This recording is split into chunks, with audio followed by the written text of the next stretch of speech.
There are gay, lesbian, and transgender children in Democratic, Republican, and independent families, some who fear for their lives. What you just said is one of the most insanely idiotic things I have ever heard. Everyone in this room is now dumber for having listened to it. Opinions vary.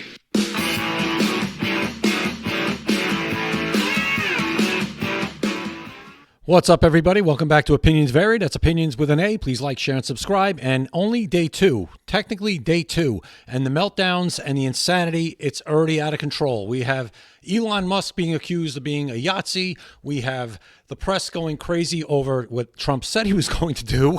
Everything he's done so far, Donald Trump said he was going to do day one. He was going to pardon the January 6th hostages. Day one, he's done that.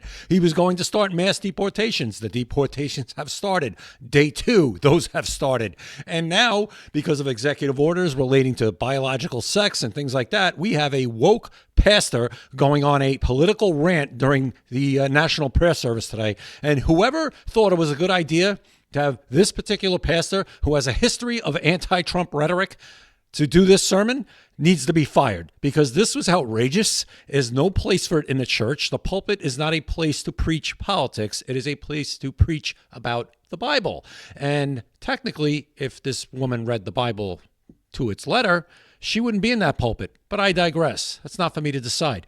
I really don't care that much about that. My point is, it's not for you to preach your politics. This was an activist speech. We're going to get into it. We'll listen to it. I'll let it play all the way through unless I have to stop to laugh a little bit. Other than that, I won't say a word. And then we'll read a couple of the statements that this woman has made in the past about Trump, which is why I'm saying it is insane that this particular person was picked to give this sermon, which wasn't a sermon. It was a rant, a political rant. You ready? Let's go. Let me make one final plea, Mr. President. Millions have put their trust in you. And as you told the nation yesterday, you have felt the providential hand of a loving God. In the name of our God, I ask you to have mercy upon the people in our country who are scared now.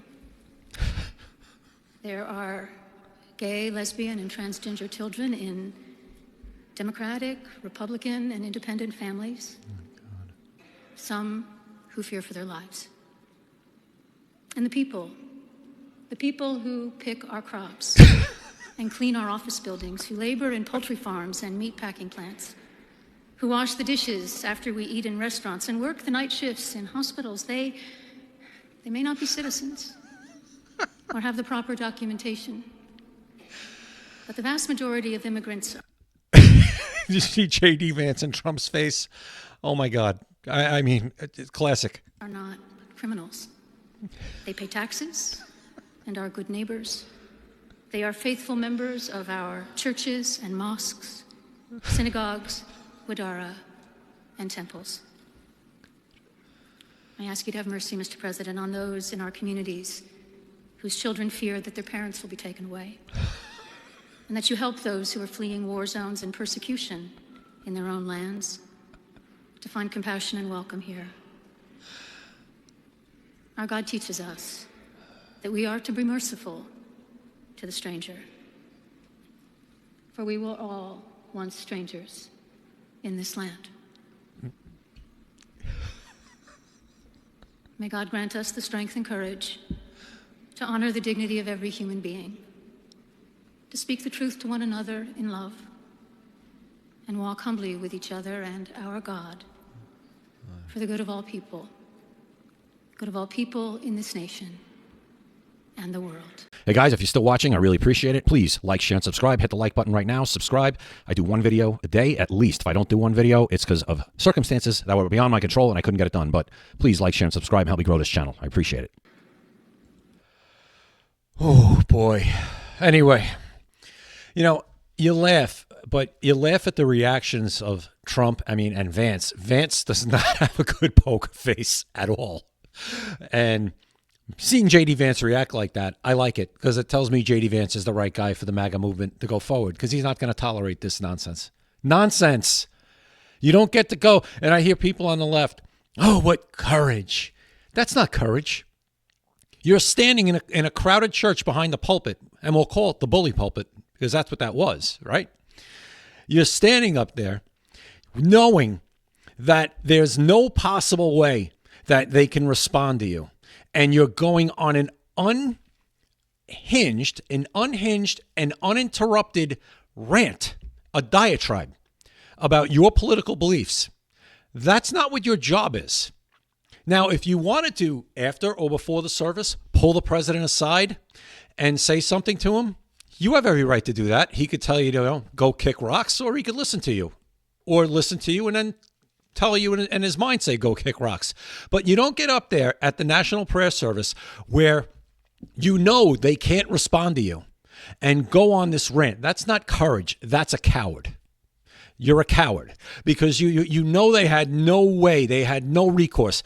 Donald Trump, J.D. Vance, and everybody sitting there are better people than I am because I would have got up and I would have walked out. I'm not going to sit there and be made and try to have you make a fool out of me and scold me from your pulpit. Not happening. Not happening. That was activism on display inside of a church, and it's unacceptable. Let's reverse it. Let's have Joe Biden sitting there, and we'll have a female bishop. Okay, and she's up there talking about certain things. We'll go with deletion of the yet. Can't say a lot of these words on this platform, so I got to be careful. We'll go with the deletion. We'll tell Joe Biden that's wrong, and we need to, Mr. President, please, you have to find it in your heart and God and blah blah blah and all the right buzzwords to see it through, and please change your mind. Is basically what she's saying. How would that go over in the media? How would that go over? Would that be okay? Think that would be everybody be cool with that? Everybody be down with it? No, I don't think so. I think there would be meltdowns of proportions that you've never seen. And the church has become activist.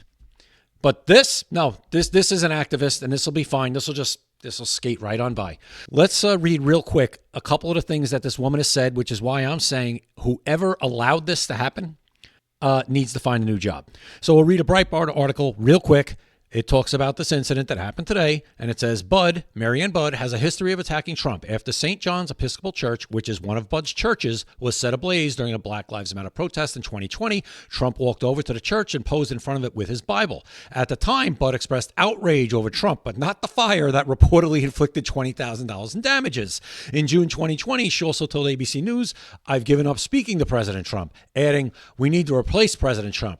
Well, I guess you haven't given up speaking to him, just you'll speak to him now, like I said, like a coward, so you in a time and a place where you know he can't hit back at you. So let's get President Trump's response to this this debacle. What did you think of this? What did you think of the service? What did you think? Did you like it? Did you find it exciting? Not too exciting, was it? I didn't think it was a good service, no. Thank you very much. So obviously, Donald Trump not pleased with what went on in that sermon, obviously, and rightfully so. I wouldn't have stood there and took it. I said before, he's way better than I am because no chance I'm sitting there and listening to that nonsense. So if I'm Trump now, you know what this makes me do? I think I triple down on what I'm going to do with immigration. I tell Tom Homan, hey, whatever you were going to do, triple it tomorrow. Do me a favor, triple it. Everybody out. Everybody that's not here legally, out. Out. Enough. Enough of the nonsense. I'm tired of playing nice. We won. You lost. Take a seat. Let me know what you guys think in the comments. I appreciate you watching. We'll see you next time right here at Opinions Vary. Opinions vary.